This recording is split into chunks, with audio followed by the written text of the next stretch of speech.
Ever felt overwhelmed by a design cluttered with elements you just don't need? Today, I will show you the simple steps to effectively remove elements in Canva and reclaim your design space first. Let's start with the most basic method: selection. Just click on the element you want to get rid of. You'll notice a bounding box appear around it, indicating it's selected. Now, look for the trash can icon in the toolbar, usually located at the top right corner of your Canva window. Clicking this icon will instantly delete the selected element. Alternatively, you can simply press the delete key on your keyboard. After selecting the element, both methods achieve the same result, so pick whichever you prefer.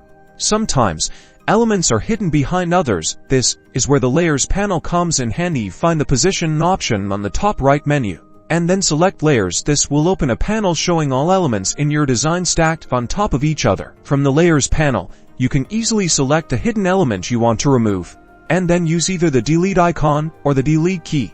Just like before. Made a mistake? No worries. Canva has a handy undo feature. Look for the undo arrow in the top left corner of the screen, or use the keyboard shortcut Ctrl+Z on Windows or CMD+Z on Mac to revert your last action. And that's it. With these simple steps, you can confidently remove unwanted elements in Canva and create visually appealing designs. Remember to practice these techniques to master your workflow.